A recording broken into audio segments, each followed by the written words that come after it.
अस्सलामुअलैकुम वरहमतुल्लाहि वबरकातुहू। बिस्मिल्लाहिर्रहमानिर्रहीम। हस्बुनल्लाहु व निअमल वकील। व्यूअर्स, आज मैं जैसा कि सर्दियों की आमद है तो इस मौसम की मुनासबत से मुझे बहुत सारे लोगों ने फरमाइश की थी कि मैं उनको अलसी की पिनियाँ बनानी बताऊं। तो आज मैं आप सब लोगों के लिए अलसी की पिनियाँ बनाने का तरीका लेके आई हूँ। ये बहुत ही अच्छी टेस्टी पिनियाँ बनती हैं और इन पिनियों का फ़ायदा भी बहुत होता है। तो मैं ये देखिए, ये मैंने ली है, ये आधा किलो सूजी है मेरे पास, और ये मेरे पास 1 पाव अलसी का आटा है, और ये मैंने 1 किलो देसी घी लिया है, और ये बादाम है 1 पाव, जिनको कि मैंने चॉप कर लिया है। ये 1.5 प्याली बने हैं 1 पाव बादाम। और फिर ये मेरे पास है कोकोनट, इसको भी मैंने 1 पाव लेके तो इसको भी चॉप कर लिया है। ये मेरे पास किशमिश है, ये भी 1 पाव है। ये मेरे पास पिस्ता है, ये आधा पाव है, इसको भी मैंने चॉप कर लिया है। ये मेरे पास आधा पाव चहार मगज़ हैं, और ये मेरे पास गूंदे हैं आधा पाव, चहार गूंद इसको कहते हैं। ये छुहारे हैं, ये मेरे पास आधा पाव छुहारे हैं। और ये मेरे पास सौंफ है, पिसी हुई सौंफ है, इसको मैं 2 टेबल स्पून लिया है। और ये 1 टेबल स्पून फुल जो है ये सब्ज़ इलायची के दाने हैं। तो ये मेरे पास गुड़ है, ये आधा किलो गुड़ है। तो अब मैं सबसे पहले तो ये जो गूंदे हैं इनको लूंगी, इनको देसी घी में मैं इसको फ्राई करूंगी। ये मैंने एक पैन में देसी घी डाला है, और अब ये गर्म हो गया है। तो अब मैं इसके अंदर ये चहार गूंद जो है ये इसके अंदर डाल दूंगी। और ये याद रखिएगा कि जब घी अच्छी तरह पकने लगे तो तब गूंदें डालनी है। ठंडे घी में गूंद डालेंगे तो ये फ्राई नहीं होगी अच्छी तरह से।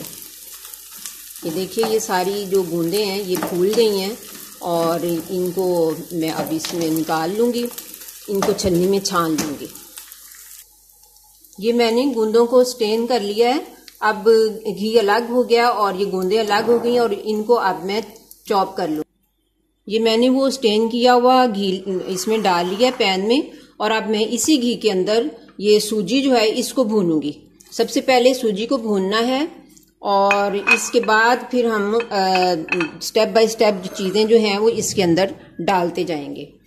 तो सूजी में घी मुनासिब ही है, इसमें और घी डालने की ज़रूरत नहीं है। ये देखिए, ये मैंने सूजी को भूनना शुरू कर दिया है, और ये घी जो है आप देख रहे होंगे कि इसमें घी की मिकदार जो है ये बहुत ज़्यादा नहीं है और ना ही बहुत कम है।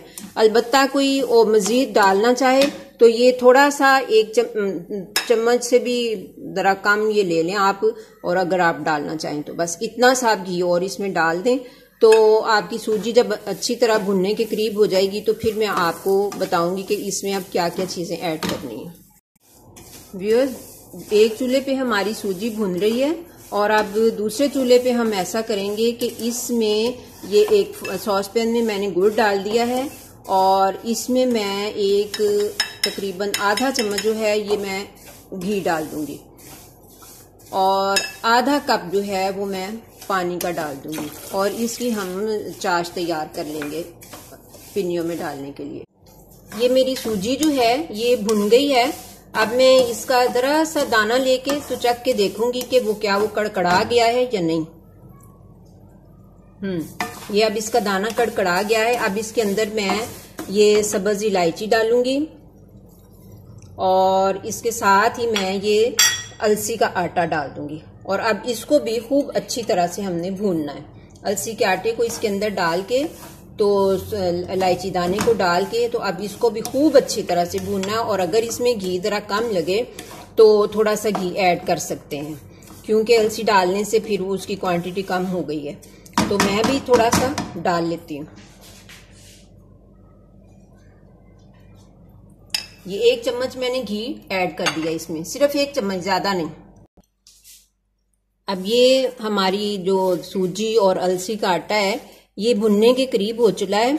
आपने व्यूअर्स इसको इस तरह से चेक करना है कि थोड़ा सा इसको टेस्ट करके देखना है। अलसी के आटे का कच्चापन जब दूर हो जाए तो फिर आपने इसके अंदर ये छुहारे और वो सौंफ डाल देनी है। और ये मेरी अलसी भी तकरीबन भुन चली है, मैं इसको टेस्ट करके देखती हूँ।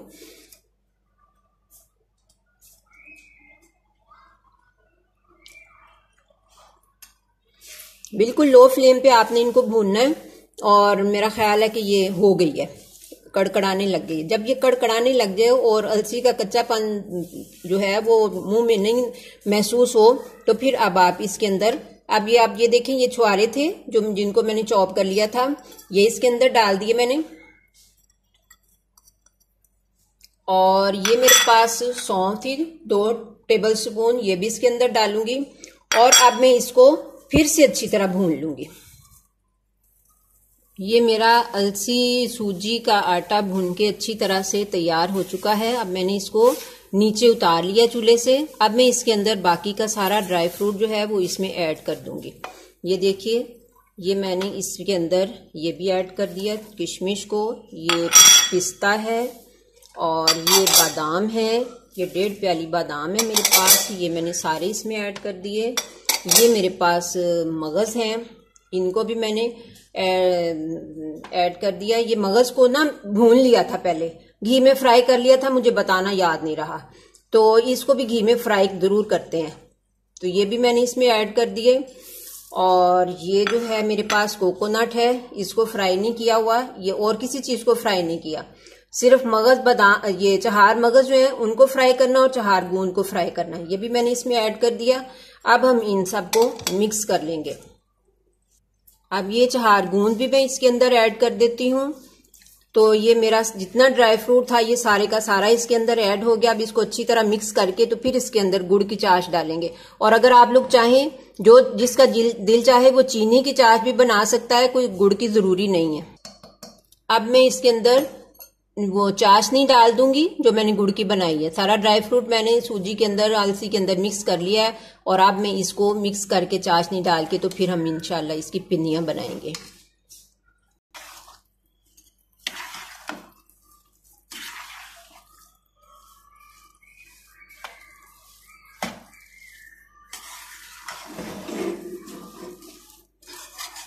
ये हल्का सा फ्लेम जल रहा है चूल्हे का, तो उसके ऊपर मैंने इसको रख दिया है। अब ये मिक्स अच्छी तरह हो जाता है तो फिर हम इसकी पिन्नियां बनाते हैं। अब ये हम पिन्नियां बनानी शुरू कर दी हैं हमने। और ये देखिए, ये पिन्नियां हमारी जो हैं कुछ तैयार हो गई हैं। अब बाकी की हम आराम से, ये भी बहुत गरम गरम है, आहिस्ता आहिस्ता से बनाते जाएंगे। तो व्यूअर्स, नेक्स्ट वीडियो तक के लिए मैं आपसे इजाज़त चाहती हूँ। आप ये पिन्नियां बनाइए, खाइए और सर्दी का मुकाबला कीजिए। तो अल्लाह हाफिज़।